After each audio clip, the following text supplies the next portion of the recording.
Salut à vous! Dans la vidéo précédente, nous avions fait un tout premier code de serveur. J'ai eu un problème, donc j'ai dû recommencer la vidéo. Donc vous n'avez pas totalement ce que j'ai. Ici, entre-temps, ce que j'ai fait, c'est que j'ai sauvegardé le fichier déjà. Donc, je fais CTRL majuscule sauvegarder et je l'ai sauvegardé sous le nom de mon premier serveur udp.python. CTRL majuscule sauvegarder, vous l'avez aussi ici, qui se trouve là-bas. CTRL SHIFT S. Ici, dans la vidéo précédente, nous avions vu un peu ce que c'était PyAutoGUI. On avait vu des touches et on a vu comment, avec des librairies, on pouvait simuler des touches. Il s'avère que dans la vidéo précédente, j'ai fait une erreur.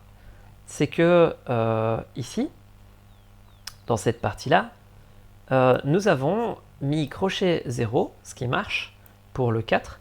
Mais une fois que vous avez plusieurs données, vous n'êtes pas obligé de mettre le crochet 0, vous pouvez le retirer là-bas. Et ça va vous permettre en fait de dire si il est égal à 8, j'extrais tout ça dans ces deux valeurs-là. Et ça avait fait un petit bug dans mon code, c'est pour ça que j'ai dû recommencer la vidéo. Ici, en plus de ça, dans la vidéo, nous avions dit, si jamais le chiffre 1009, alors tu tabs. Si tu mets 1048, alors tu fais VK1. Le truc, c'est que ça, c'est bien beau, mais il nous faudrait plusieurs retouches, par exemple, pour prendre une petite potion de vie. Donc j'en ai rajouté d'autres, jusqu'à VK5. Donc virtual key 5. Donc, pour pouvoir faire ça, on a dû donc ajouter ici des petites variables, tabulation, VK1 jusqu'à VK0. Maintenant, on a un joli serveur, on veut l'exécuter. On va pousser sur play, et voilà pas notre serveur qui dit « Hey, j'ai une fenêtre Firefox qui joue à Horde, voici son numéro, et si tu m'envoies des messages sur le port 7073, je vais pouvoir faire des actions sur ce personnage-là. » Il nous faut nous créer un client. On va faire nouveau, fichier, on va lui donner un petit nom, et ce petit nom, il s'avère que c'est mon premier client udp.python. Grâce à ça, on va pouvoir envoyer des messages à notre serveur là-bas. Sauf que pour pouvoir faire ça, il nous faut apporter du code.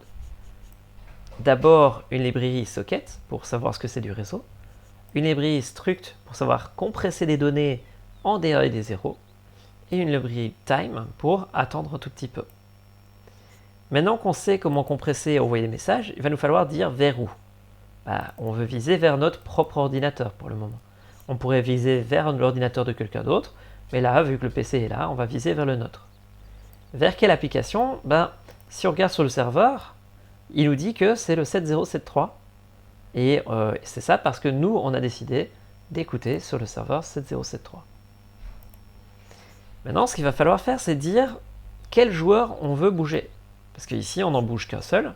Mais si vous faites un groupe de personnages, il va falloir bouger le joueur numéro 1, 2, 3, 4, 5, voire autre chose. Donc ici, on va dire, en fait, bouge-moi ce joueur numéro 1. Donc on va parcourir la boucle. Et dans cette boucle-là, on va demander, peux-tu demander à l'utilisateur de me donner un entier? On va recevoir un texte qui dit j'ai un entier et on va le convertir en un entier, en un chiffre sans virgule. Si jamais il a mis autre chose qu'un entier, il faut trouver l'erreur. C'est pour ça qu'on a mis un try and exception. Il va dire si c'est une erreur comme quoi le chiffre c'est pas un chiffre, tu lui dis que c'est pas un chiffre puis tu continues. C'est pas grave, on attendra qu'il rentre un chiffre. Vu que maintenant on sait que c'est un chiffre, on va pouvoir le convertir en un chiffre. Et enfin l'entier, et ce chiffre on va l'afficher pour qu'il sache qu'il a bien entré un chiffre. Maintenant qu'on a ce nombre, par exemple, c'est pas un chiffre, c'est un nombre, on va vouloir le transformer en des 1 et des 0. Donc on va utiliser struct comme dans la vidéo précédente, sauf que au lieu de faire unpack, on va le packer, on va le compresser. Donc on va dire, tu me le transformes en little endian, c'est-à-dire de gauche à droite ou de droite à gauche. On veut stocker non pas un entier, mais on veut stocker l'index du joueur et la valeur que celui-ci nous a envoyée. L'index du joueur qu'on veut déplacer. Donc ici, l'index et la valeur. L'index et la valeur. Ça va nous le transformer en des 1 et des 0. C'est quoi des 1 et des 0? Si vous faites un byte, c'est un groupe de 8 fois des 1 et des 0.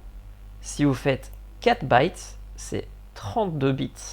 Et donc c'est un groupe de 8, un groupe de 8, un groupe de 8, un groupe de 8, et ça nous fait 4 bytes, soit 32 bits. Maintenant on a ces petits A et ces 0, on aimerait bien l'envoyer sur notre serveur qui se trouve là-bas. Donc on va dire, crée-moi un code qui sait comment on fait pour envoyer des choses sur le réseau, et envoie-le, tous ces petits A et ces 0, à cette adresse-là et ce port-là. Quand on ayant fait ce code-là, on va pouvoir envoyer, pouf, là-bas. Donc on va essayer ce code-là. Alors vous voyez que si je pousse sur Play, il me crée une console, et s'il ne le fait pas, il faut pousser ici sur Run le Python dans un Dedicate Terminal. Vous voyez que là, mon serveur, il tourne toujours. Attendez. Pop, pop. Mon serveur, il tourne. Je vais dans mon client. Je le tourne dans un Dedicate. Et donc on a d'une part notre serveur ici, et d'autre part, ici, notre truc pour envoyer. Maintenant, ce qu'on veut faire, c'est lui dire envoie la touche 1009. Et là, vous voyez qu'il sélectionne 1009. Attention qu'on simule des touches, donc il faut la relever. Donc on va écrire 2009. Voilà. Et donc il a relâché la touche. S'il avait mis ceci, qu'est-ce qui serait passé? Là, il m'a dit c'est pas un entier, donc je ne l'utilise pas. Maintenant, on veut attaquer la cible. Alors si on regarde sur notre serveur, le chiffre ici, le chiffre 1049, il va enfoncer la touche A. Donc je vais écrire 1049 et il va l'attaquer. Vous voyez qu'il est hors de portée. Donc ici, je vais sélectionner une créature un peu plus proche de moi. Ici, voilà. Donc je vais écrire 1049 et il va normalement l'attaquer. Alors vu qu'on a enfoncé la touche, il faut la relâcher. Voilà, hop là. Et il l'attaque. Pour rattaquer, il va falloir que je la relâche.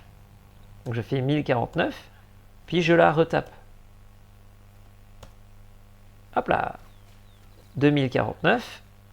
Et voilà. Vous voyez un peu l'idée. Ici, ce qui se passe, c'est qu'on a un code Python qui envoie sur le réseau des informations. Elles sont reçues par le serveur ici et exécutées par le serveur. Et donc, on va demander quelle est sa taille. Ici, c'est une taille de 8 parce qu'on a envoyé l'index du joueur suivi de sa valeur sans la date. Et donc, il va rentrer ici, il va dire « Ah, ma valeur, elle est là ». Et il va dire « Est-ce que cette valeur, c'est 1009 ?» Si oui, je vais tabuler.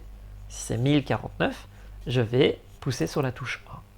Tada! On a fait une première application qui nous permet de tabuler et d'attaquer. Donc ici, dans la prochaine vidéo, ce qu'on va faire, c'est qu'on va rajouter les touches directionnelles, le fait de pouvoir bouger le personnage, et on va essayer de bouger notre personnage ici. On se voit dans la prochaine vidéo. À tout de suite.